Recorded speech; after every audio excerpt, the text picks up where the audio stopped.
Welcome to the next video on BEP. In this video we are going to discuss about conflicts of interest. So let us start. Consider following situations.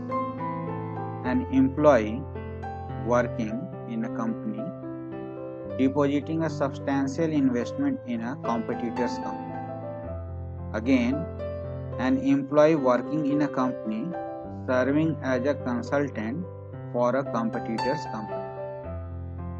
Next example, an electrical engineer having financial interest in a company supplying electrical equipment was given the responsibility to decide on the bid for supply of electrical equipment for the current employer.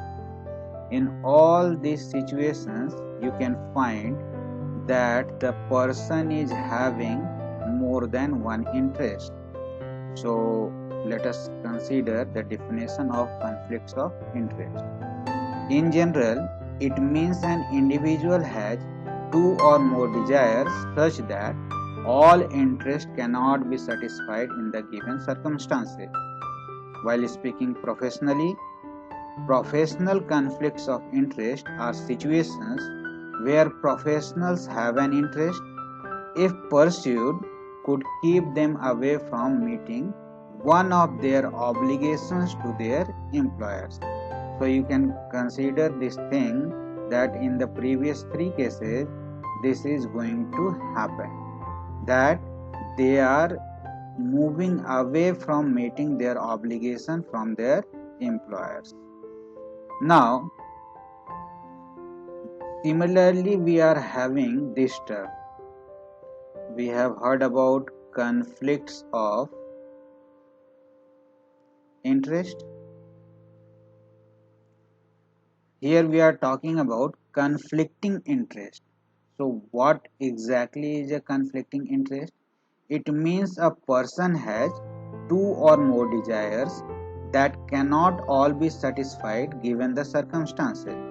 But important point is that there is no suggestions that it is morally wrong or problematic to try pursuing them all. So only difference is the moral problem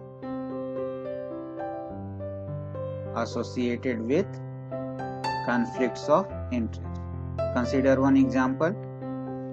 An engineering student has to clear 5 area subjects in the supplementary examination, but after calculation he finds that the time available is sufficient to study only 4 subjects. So this is the situation of conflicting interest, where he has two or more desires that cannot be fulfilled under the given circumstances, but there is no moral problem involved in pursuing all the subjects. So he can appear for all the subjects. In case of professional conflict of interest, there is a possibility of pursuing all the conflicting interests, thereby inviting a moral problem. So we have to keep this in the mind, that no moral problem is associated in case of conflicting interest, but if these interests are followed professionally, then there could be a moral problem in case of conflict of interest. Now coming on to the types of conflicts of interest, there are mainly 3 types: actual conflict of interest, potential conflicts of interest, and apparent conflicts of interest. We are going to see it one by one in the future slides. So consider one example. An engineer working in the purchase department of an automobile industry might have his personal influence while offering the contract for supply of raw materials to a vendor.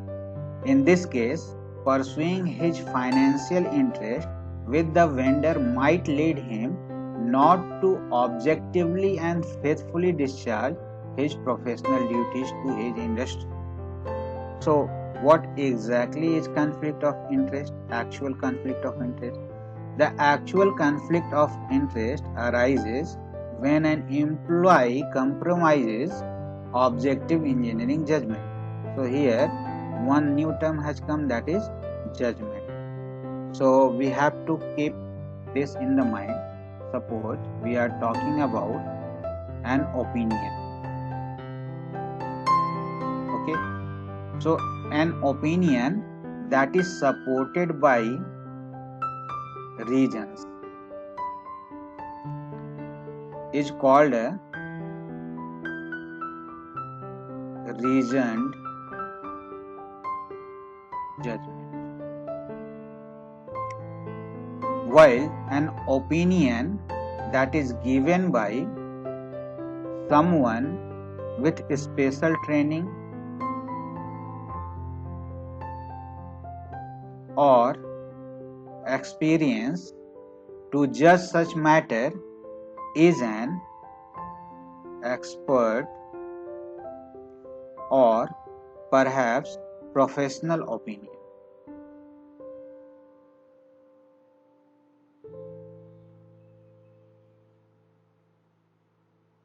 Okay, and an opinion that is neither supported by reasons nor given by an expert or a qualified judge is mere opinion. So the actual conflicts of interest arises when an employee compromises objective engineering judgment.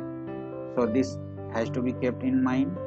It refers to the loss of objectivity in decision making and inability to faithfully discharge professional duties to the employer. So what exactly it can do? It can corrupt professional judgment. Now coming on to the next type, potential conflicts of interest. It is not actual but may arise in future. It has the potential. So consider one situation: an engineer becoming a friend with a supplier for his company. In this case, the engineer may not have conflicts of interest initially. In future, he may favor his friend, as in the case of actual conflicts of interest.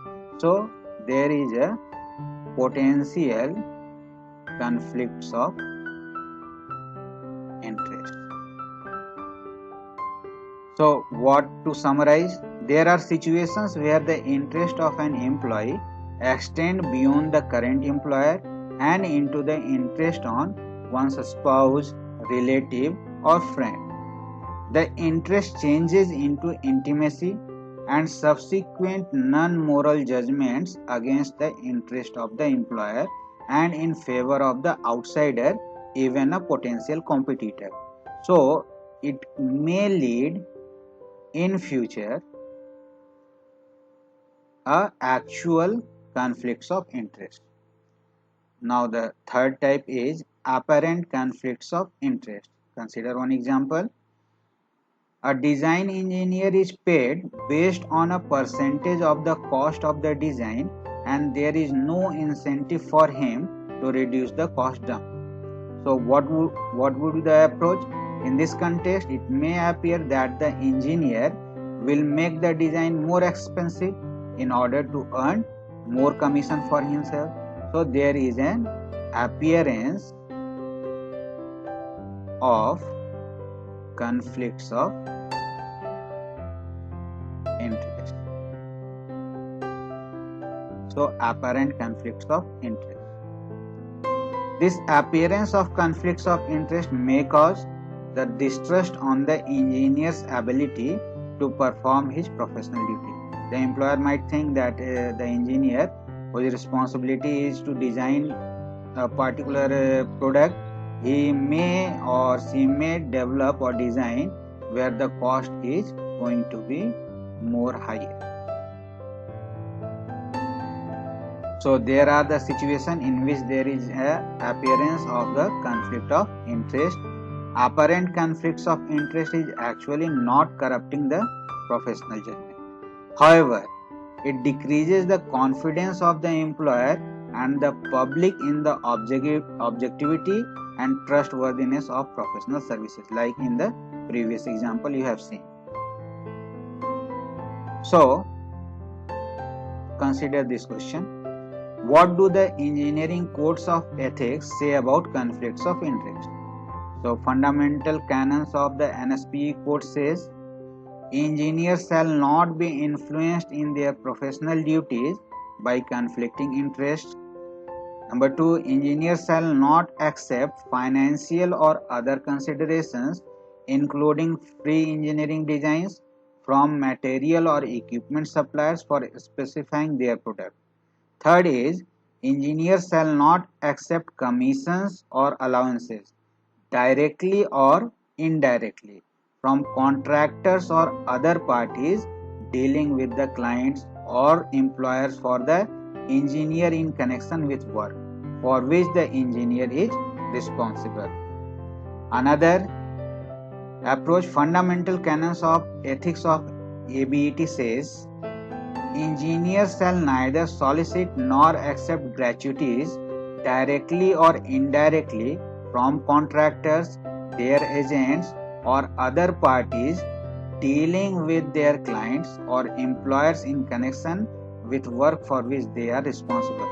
So ultimately they are saying that for which one engineer is responsible, he or she should not deal with any contractor, their agent, or other parties, so that the actual moral judgment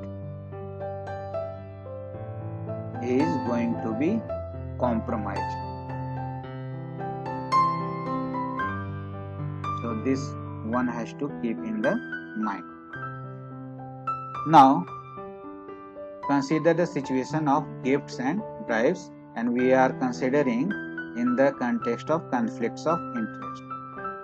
First question is, what is bribe?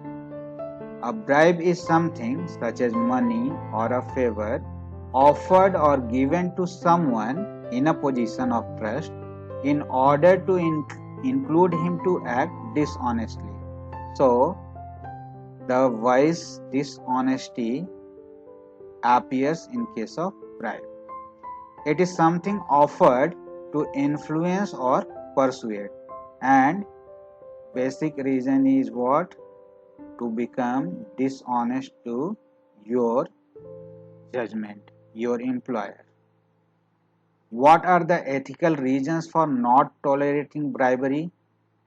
It corrupts free market economic system and is anti-competitive. Number second is, it corrupts justice and public policy by allowing rich people to make all the rules. It treats people as commodities that can be bought and sold. These are the main things. Now, what is meant by the term kickbacks? Another form of bribing, pre-arranged payment made by contractors to companies or their representatives in exchange by contracts actually granted are called kickbacks. Now, there is a basic difference between bribe and gift. We can consider following test and get the differences. Timing for bribe is given before, gift is given after.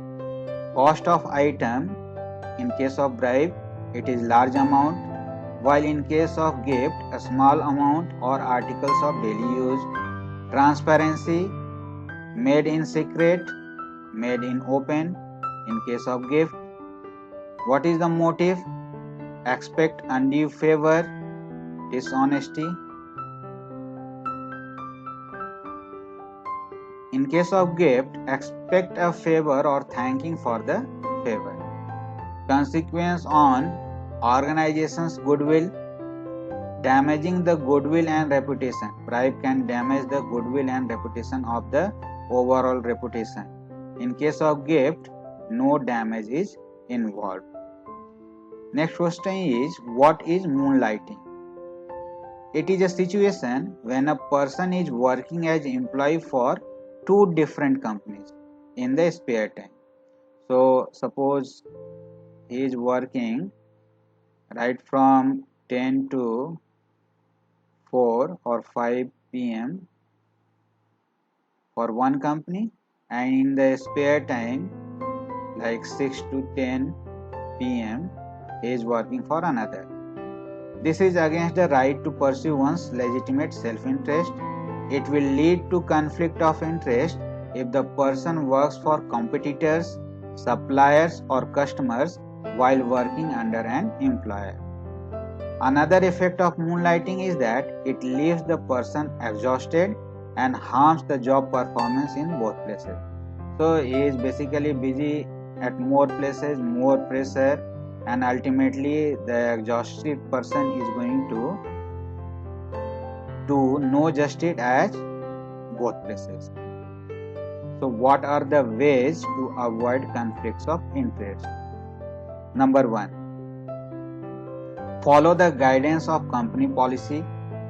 Number 2, suppose company policy is not there, one can go for a second opinion from a co-worker or manager. He or she can talk with colleagues or the in charge to get a suggestion what to do. In the absence of above mentioned options, it is better to examine one's own motives and use ethical problem solving techniques. Like we have discussed various approaches in ethical theories. We can judge it by what is right, what is wrong, and then take an appropriate course of action. We can summarize that difficulties are meant to rouse, not discourage. The human spirit is to grow strong by conflict. This is the saying by William Ellery Channing. Thank you.